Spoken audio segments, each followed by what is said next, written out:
Hi, this is Conrad. And I'm going to talk to you about social anxiety. Social anxiety, depression, it's controlling me. There's people that love me. I have a great mom, great dad. But I'm so depressed. We spent the day walking the beach, and we had a conversation, and I asked him about school, and he's like, I'm not sure what I'm gonna do. And I said, don't worry about it. Everything is gonna be okay. It was a nice day out with the family. Nothing to give any hint of what was to come later in the day. There was no indication anything was going on. I've created a monster out of myself the past few years because of my depression. Racing thoughts, suicidal thoughts. Do you remember when is the last time you saw your brother? He was like going out the door. I thought he was just going to his friend's house. You got up in the morning, and how did you know he hadn't come home? He wasn't there, and we just couldn't find him. This is not like Conrad not to come home. Then they found his body around 5:30 in the afternoon. And he died in his truck. Carbon monoxide poisoning. I will live with this forever, the pain. Right away, we heard from investigators that the medical examiner found that it was a suicide. It wasn't until they started looking at his phone that they realized that there was something else going on here. Because on that phone were hundreds and hundreds of texts from Michelle Carter to Conrad Roy, urging him to end his life. You can't think about it. You just have to do it. You said you were gonna do it. I don't get why you aren't. And Michelle Carter admittedly said, do it. She was kind of making fun of him for not taking his own life. I thought you really wanted to die, but apparently you don't. I feel played and just stupid. You're going to have to prove me wrong, because I just don't think you really want this. And she kept pressuring him to do it. You're ready and prepared. All you have to do is turn the generator on, and you be free and happy. No more pushing it off. No more waiting. There was one point where he actually got out of the truck and changed his mind. Yeah, he was scared. And she told him to go back in the truck. Yes. Carter charged with involuntary manslaughter. She faces up to 20 years in prison. This is totally out of left field. I coached Michelle. I know her as a good kid. I don't believe that she has a conscience. She knew exactly what she was doing and what she said. Hang yourself, jump off a building, stab yourself. I don't know. There's a lot of ways. And it's the texts that become the weapon. How could she cause a death when she was 35 miles away? In these circumstances, this is almost akin to loading the gun and handing it over. Who knows? Who knows when you have your hand on the trigger when you're sending a text?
It's not realistic.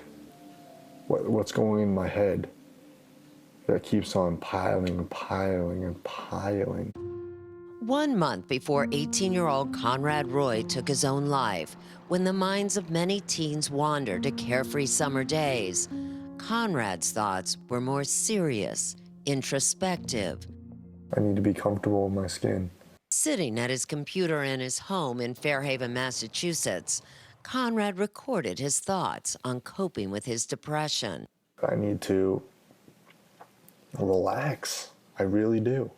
He wanted to excel. He was just wanted to be this like great person, but in my eyes, Conrad's mother, Lynn, explains that her son could be his own toughest critic. he was rough on himself. He really struggled with just disappointing, I think, myself and his dad. And the sooner I like myself, the better I'm going to be. Lynroy thought her son was getting better. I do have a lot going for me. He was getting professional help and on an antidepressant, Celexa. He had been licensed to be a tugboat captain like his dad. That's a huge accomplishment, to be a captain. Had just graduated high school, and college with a scholarship was on the horizon. And he was doing everything that was positive, that was, looking towards his future. But on July 12, 2014, Conrad drove to a parking lot and, using a gasoline-powered water pump, sat in his pickup truck as it filled with carbon monoxide, knowingly inhaling the deadly fumes, killing himself.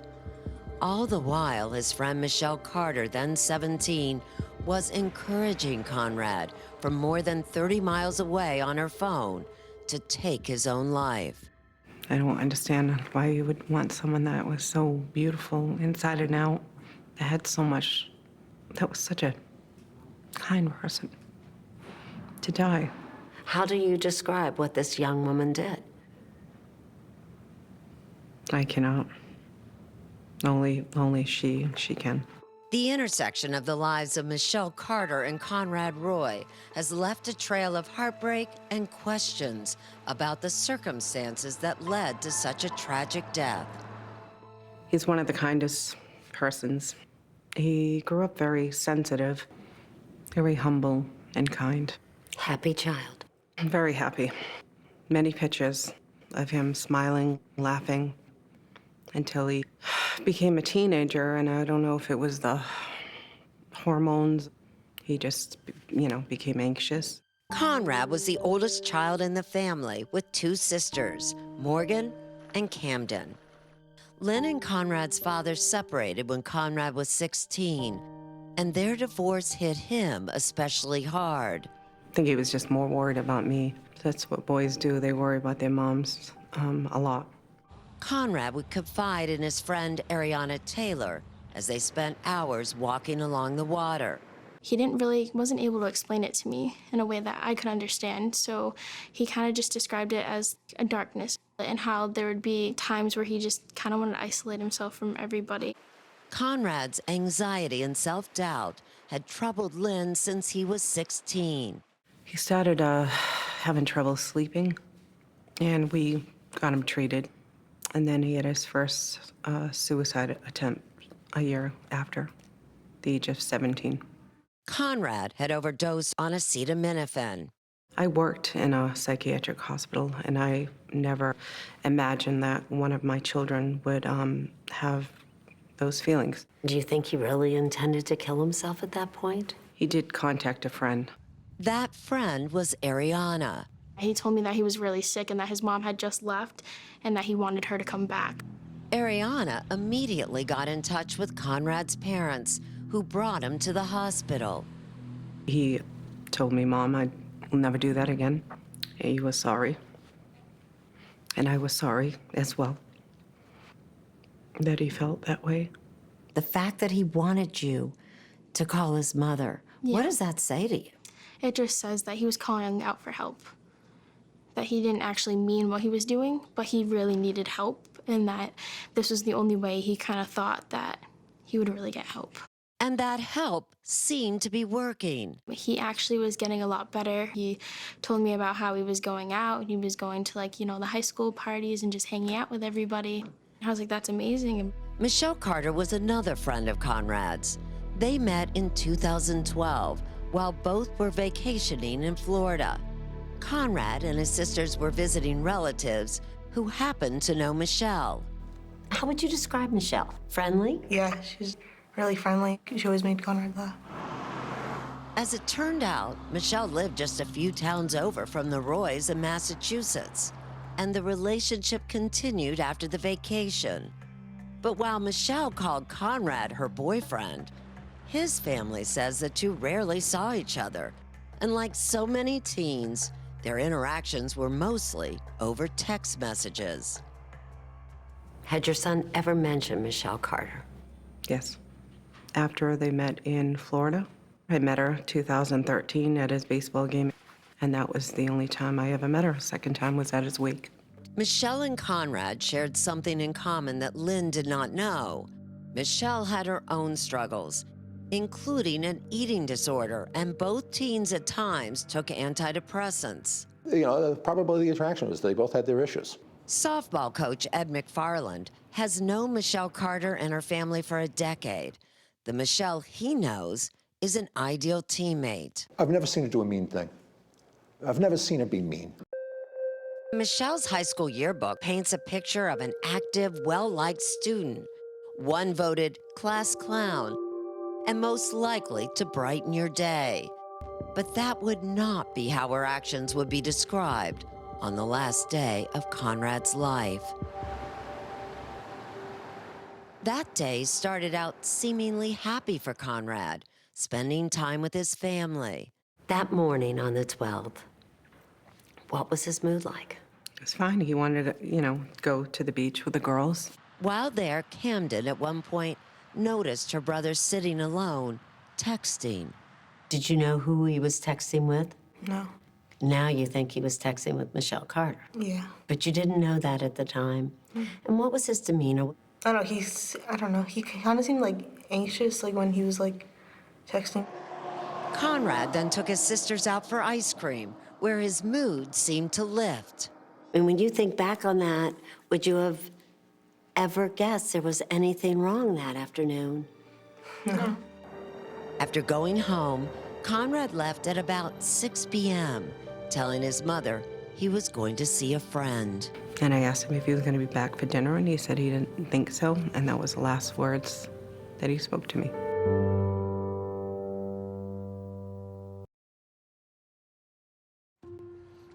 It was July 12, 2014, the heart of summer in New England. Conrad Roy had headed out in his pickup truck around 6 p.m. As the evening passed, Lynn checked to see when he'd be home. And I texted him, I don't know, before I went to bed, maybe around 10:30, 11, and then I texted him again in the middle of the night. Conrad didn't respond. Still, Lynn figured everything was okay. She believed he had beaten back much of his anxieties. That night, Conrad's sister Camden unexpectedly heard from Michelle Carter, that 17-year-old who had battled her own mental health issues and lived about an hour away. How surprised were you that you suddenly got a text from Michelle? And I thought she was just like his friend, but in the text, she said, like, we're boyfriend and girlfriend now. And I was just like, I looked at my mom, I was like, they are? Whether teenage love or something else, Michelle was sending out the word. Had anyone heard from Conrad Roy? And what did she text you exactly? She was like, hey Camden, like, do you know where your brother is? Was that unusual for him not to come home? Oh yeah, absolutely. That was not like him at all. It was sunrise, and still not a word. So in the morning, I went to by Ariana's house, and he wasn't there. And so that's when I began to search. Where is he? What happened? We went by Dad's house. There's no sign of him. Maybe an hour later, I felt like this rush go through my body that I've never felt in my life. And I felt at that point that he wasn't with me. On the afternoon of July 13th, police found him inside his pickup truck, parked at the local Kmart, his cell phone right next to him. And he died in his truck. Carbon monoxide poisoning. Like, got in the car and my mom was just like crying, like the most I ever seen her cry. And she was like, he's gone. And like, she was just like, your brother's gone. It still hurts just as much as it did then, doesn't it? I will live with this forever, the pain. I don't get why it happened. Why did it happen? Why did it happen to him? And Michelle seemed to take Conrad's death as hard as anyone. Once again, a text was her choice of communication, this time to Lynn. I am so very sorry. Conrad meant so much to me. No one questioned the suicide until cops got a hold of Conrad Roy's phone. It would prove to be an investigation like no other. No gun, no knife, no crucial DNA in this case. Only this, a trail of words, starting with those on the cell phone, messages with Michelle Carter. And once investigators found this dialogue, they knew that there was something else up. And they wanted to get to the bottom of it. Former Boston Herald legal columnist and 48 Hours consultant Bob McGovern. And so this thing turned from a suicide investigation into a homicide investigation. Michelle seemed to be encouraging Conrad, not to live, but to die. Texts flew between the two of them for more than a week, right up to the moment he took his own life. I'm determined. I'm happy to hear that. When you get back from the beach, you gotta do it. No more thinking. Yes, no more thinking. You need to just do it. But now, with Conrad Roy dead, Michelle seemed devastated, acting as if his death was a total surprise. When it came to the funeral, she sat up close to kind of where the family area was. I always described her seen as the grieving widow. She was just constantly like sobbing. And 2 months later, Michelle even held a fundraiser to honor Conrad in her town of Plainville. That fall, investigators interviewed Michelle Carter at her high school. Do you think you had contact with him that day? I think so. But Michelle's story was riddled with holes, and police weren't buying it. They poured through her cell phone. Her texts ranged from urgent to ominous, like one sent to her friend Samantha Boardman on July 12th at 8:02 p.m., just minutes after police believed Conrad killed himself. He just called me. I heard moaning like someone was in pain, and he wouldn't answer when I said his name. That text was followed by another. I think he just killed himself.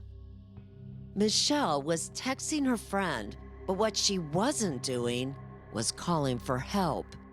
And there was at least one more text found on Conrad's phone that now seems telling.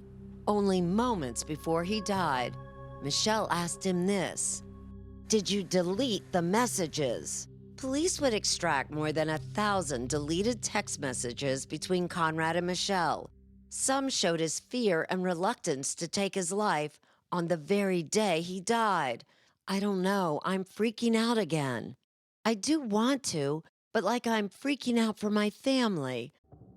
But even as Conrad panicked and considered abandoning his plan to die, Michelle egged him on.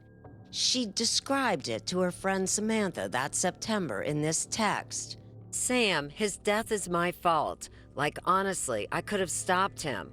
I was on the phone with him, and he got out of the car because it was working, and he got scared, and I effing told him to get back in." The road to justice would be complicated. Massachusetts has no law against encouraging or assisting suicide. And Michelle was miles away when Conrad died. People don't realize in our generation, texting does a lot. It's like having the person right there in front of you when you're texting somebody. And the Supreme Court of Massachusetts seems to agree. In the summer of 2016, the court ruled that even though Michelle was an hour away when Conrad Roy died, she had a virtual presence that night in that pickup truck. It's a controversial legal theory born out of a digital world. And so nearly 3 years later, Michelle Carter will stay on trial in this courtroom for involuntary manslaughter. Michelle's attorneys, fearing how the text would play, advised her to waive her right to a jury trial. She put her fate in the hands of veteran judge Lawrence Moniz. Are you doing that of your own free will, knowingly and voluntarily? Yes. See more of Michelle Carter's texts to Conrad Roy on Facebook at 48 Hours.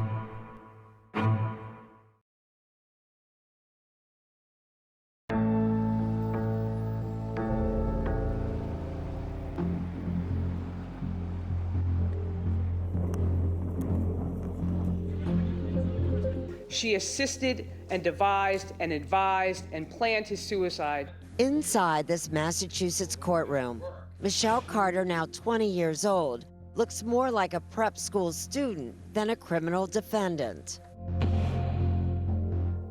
And on July 12th, 2014, as his truck was filling with carbon monoxide, he was scared. He got out. It was the defendant on the other end of the phone who ordered him back in, then listened for 20 minutes as he cried in pain, took his last breath, and died. The alleged weapon in this case? Michelle Carter's own words. What she did, in theory, according to the prosecutors, is she recklessly caused Conrad Roy's death. The state's case revolves around Michelle's chilling text messages to Conrad as he was apparently having second thoughts the day he took his life. The defendant texted Conrad, "You can't think about it, you just have to do it. You said you were going to do it. I don't get why you aren't." And then there was this.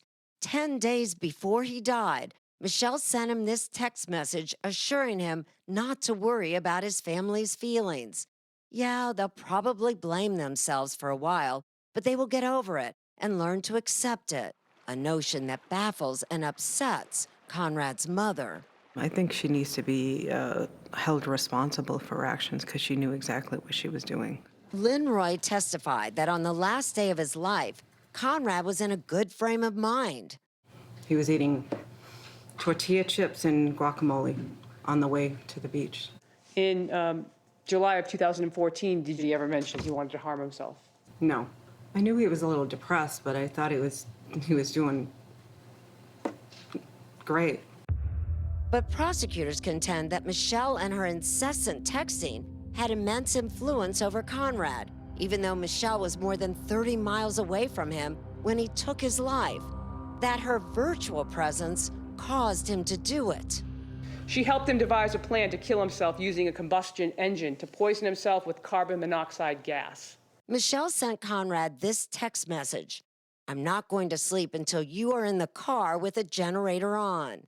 Your Honor, this case is a suicide case. It is not a homicide. But defense attorney Joseph Cataldo painted a very different picture. The evidence of the texting is overwhelming that Conrad Roy was on this path to take his own life for years. Michelle Carter was not present. Michelle Carter had been texting with him. She did not physically see this individual for over 1 year. The defense brings up Conrad's acetaminophen overdose when he was 17 and claims he had been suicidal for years, in part because of his parents' divorce, and he had a contentious relationship with his father. And if the judge is considering Michelle's text messages, he should look at all the messages between the teenagers. Even up to a month before Conrad's death, Michelle seemed like a concerned friend, trying to help a socially awkward and emotionally fragile Conrad. On June 19th, Michelle texts Conrad, "Are you 100% positive you're never going to commit suicide? Be honest with me. Do you think about doing it?" "No, I'm not." In other messages, she talks about wanting to take him to a therapist or a mental health hospital. But on July 1st, 11 days before his suicide, texts between Michelle and Conrad took a sinister turn. Prosecutors let the words tell the story. She talked him out of his doubts, point by point. She assured him that his family would understand why he did it. She researched logistics. Michelle had been sending Conrad suggestions on how to kill himself for weeks. Hanging is painless and takes like a second if you do it right. But what would drive anyone to send a text like that? Prosecutors say Michelle was desperate for friends and attention. And she got it when she talked about her suicidal boyfriend. Just days before he died, she sent texts to girls she wanted to be close with in an effort to get their attention and sympathy. Lexi Evelyn, please. Pretending Conrad was missing. Do you remember getting a message about Conrad being missing? Yes. He's missing, like they don't know where he is. Prosecutors say Conrad still being alive presented a problem for Michelle. She could be exposed as a liar. So it was important he kill himself.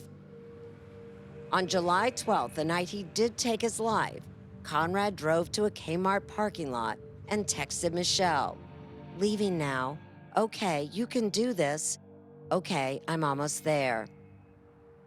That was the last text Conrad ever sent to anyone.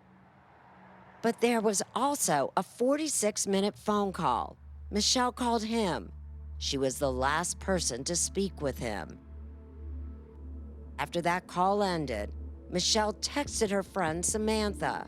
I'm going to ask you to read that text message, please, aloud. Sam, he just called me and there was a loud noise like a motor and I heard moaning like someone was in pain and he wouldn't answer when I said his name. I stayed on the phone for like 20 minutes and that's all I heard. Then, 27 minutes later, Michelle sent Samantha another text message. I think he just killed himself. Prosecutors say Michelle, within hours, began building a virtual alibi. Knowing that he was likely dead, she began acting like a concerned friend, sending Conrad this text message. "I'm scared. Are you okay? I love you. Please answer." Michelle showed little emotion at the trial. Her defense relies on this psychiatrist, Peter Bregan, to explain her behavior, even though he was not treating Michelle at the time. He testifies that she was involuntarily intoxicated by an antidepressant drug she started taking 3 months earlier, Celexa. She was enmeshed in a delusion where she's thinking that it's a good thing to help him die. But prosecutors completely dismiss that theory. She does not tell the Roy family about being on the phone with Conrad the night before, does she? His dead body is in a car 24 hours, and she withholds that information. Inexplicably, Michelle sent more than 80 texts to Conrad after he died. In some, she even apologizes for not saving him. But it wasn't just Conrad she texted. The prosecution is hoping the judge pays particular attention to this text that she sent to her friend Samantha a week after Conrad's body was discovered. They have to go through his phone and see if anyone encouraged him to do it on text and stuff. They read my messages with him, I'm done. His family will hate me, and I could go to jail.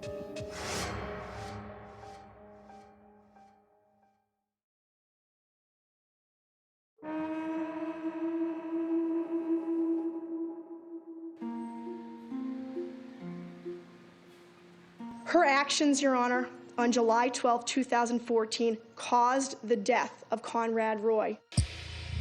They were reckless, and she knew it. According to the prosecution, Michelle Carter helped put Conrad Roy in his grave. It was a felony, and she caused serious bodily harm. According to the defense, she didn't know what she was doing. Good morning, Your Honor. She was psychotic, delusional, involuntarily intoxicated from taking the antidepressant Celexa. Michelle Carter underwent an involuntary intoxication in June and July. To prominent child and adolescent psychiatrist Dr. Harold Koplowitz, that makes no sense at all. Though not a witness in this case, he says those drugs, called SSRIs, are remarkably safe. They don't make you delusional. They don't make you psychotic. And they don't make you intoxicated. They don't make you drunk. Dr. Koplowitz believes the act of texting was more mind-altering than any drug. And the problem with text is that it separates you. It makes you feel less responsible. But no amount of distance can explain her behavior, especially the prosecution's contention that Michelle ordered Conrad back into the truck, says the doctor. It's very hard to understand where the man says to a friend, listen, I'm feeling pain. I don't want to do this. I'm going to get out of the car, there's no way to seem to make sense of the fact that someone then says, a friend says, get back in the car and kill yourself. This really has a vicious and a very, very malicious quality to it. No matter how malicious, Dr. Koplowitz says, Michelle really couldn't have convinced Conrad to kill himself if he hadn't already been suicidal. So while Michelle could not force Conrad to kill himself, she could enhance his risk of killing himself. She could encourage him to complete the act because he was already on his way. And simultaneously, she could have screamed out for help, which might have prevented this deadly outcome. I want to recover from this, and I feel like I haven't recovered from it yet. I feel like I still have a long way to go. Clearly, these heartbreaking videos now posted on YouTube show a young man looking for that different outcome, says Dr. Koplowitz. You expose yourself like this, it says, please help me. I've created a monster out of myself the past few years because of my depression. Sadly, Conrad Roy is not alone. According to the Centers for Disease Control and Prevention, we lose approximately 4,600 young people between the ages of 10 and 24 to suicide each year. One reason is that teenagers are simply more prone to depression. Another reason, they're more susceptible to peer pressure. Which is why the Netflix show 13 Reasons Why has caused such an uproar. In the show, a teenage girl dies by suicide and leaves 13 recordings to other teens whom she blames. I think it's one of the most dangerous programs on the air right now for the simple reason that it glamorizes suicide. Unfortunately, suicide's very contagious. We know that teenagers who watch these kind of TV programs are more likely to think about suicide, are more likely to attempt suicide, are more likely to commit suicide. It appears that Michelle Carter may have been one of those teens influenced by what she saw on TV. Not 13 Reasons Why, but perhaps an episode of Glee. When an actor on Glee died of an overdose in real life, the show wrote his death into the script. Listen to the similarities between what the character Rachel says about the loss of her boyfriend and what Michelle later says about losing Conrad. I had it all planned out. We would live happily ever after. It's a good plan. Did you tell him? I didn't have to. He knew. Michelle's text to a friend after Conrad's death is almost word for word. I had it all planned out. He knew, too. I didn't have to tell him. He was my person. Michelle writes the exact same line. He was my person. Poor her. Her boyfriend died. They were gonna get married one day, and now she's the grieving girlfriend. According to the Commonwealth of Massachusetts, it all boiled down to that starring role as the grieving girlfriend. The Commonwealth's position, Your Honor, is that she wanted attention. After 6 days of testimony, closing arguments begin. The defense is up first. The evidence actually establishes that Conrad Roy caused his own death. Joe Cataldo reminds the judge that Conrad had attempted suicide before and points to a text Conrad wrote to Michelle. There's nothing anyone can do for me that's gonna make me want to live. It's very bad to hear, but I want to let you know that truthfully. The decision to die was Conrad's, not Michelle's, says Cataldo. He created this situation, Your Honor. Most importantly, Michelle was nowhere near Conrad when he killed himself. There's no evidence that Michelle Carter has any physical actions whatsoever in this case with Conrad Roy's decision. It was all of his physical activity. But prosecutor Katie Rayburn gets the last word. Although she wasn't physically present, she was in his ear. She was in his mind, she was on the phone, and she was telling him to get back in the car, even though she knew he was going to die. She absolutely knew it was wrong, and she absolutely caused the death of this 18-year-old boy. And I ask you to find her guilty.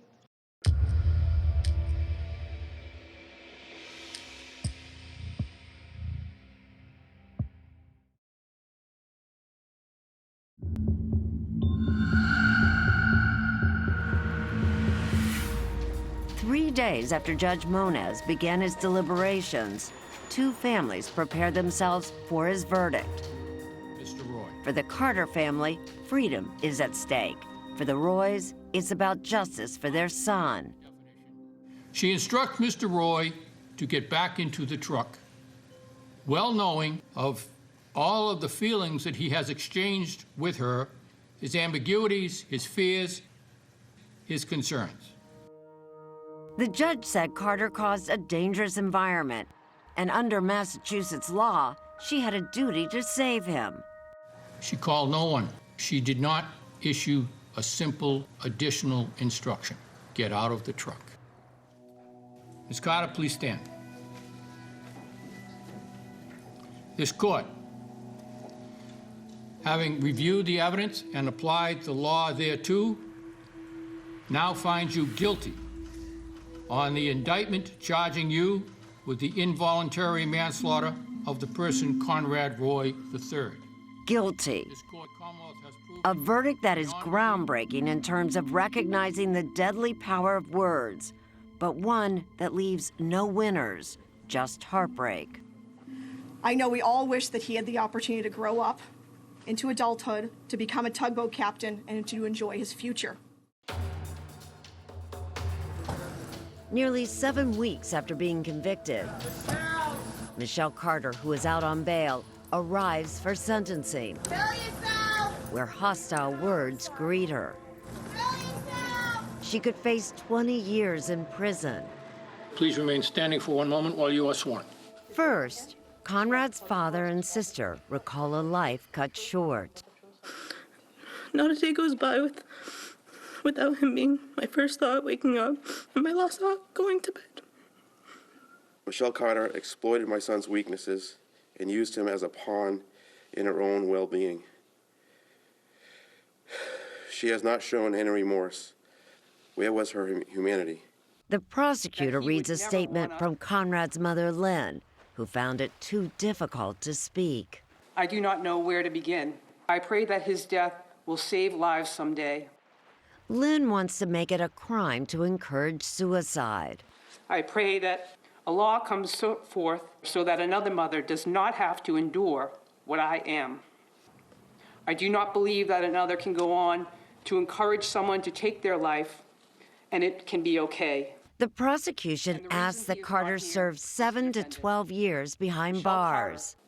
She has shown no remorse, and in fact, after Conrad's death, she sought attention and sympathy for herself. All she had to do was say, "Get out of the car." Michelle Carter does not speak at sentencing, but her attorney does and asks for probation. Ms. Carter does regret what happened. She also sent a letter to the probation department where she accepts responsibility. This is a terrible, terrible tragedy. And she very much regrets this and prays Your Honor's judgment of leniency. Then Michelle Carter learns her fate. Ms. Carter, please stand. He sentences Michelle Carter to 15 months behind bars, a sentence that does not please the defense, who appealed the conviction. We're asking you, Your Honor, to stay the jail sentence until we can have our day in court. The judge takes the request seriously, recognizing the significance of this case. The conviction may be reversible, but the time spent in prison is not. And then makes a stunning announcement. That a grant of a stay through the Massachusetts court system only is warranted. A stay, meaning Michelle Carter would be out on probation, not in jail, while her appeal made its way through the Massachusetts courts. It was a decision that disappointed Lynn Roy and her daughters. We're just going to honor his life and do it in the best way we can. We want him to be proud of us. All rise. In February of 2019, Michelle Carter's conviction was upheld. Ms. Carter will now be taken into custody. And she began serving her 15-month sentence. Her lawyers appealed to the U.S. Supreme Court. The court declined to hear that appeal. In response, her lawyers issued the following statement: "We are deeply disappointed that the Supreme Court has decided not to review Michelle Carter's wrongful conviction." Lynn Roy's focus now is on changing laws. What would you like there to be? What kind of law? I would love one in honor of him, his name, Conrad's Law. There's people that love me. I have a great mom. My son mattered. He matters. Will always matter. Someone that had a family and future and mom and dad. I will never get over him.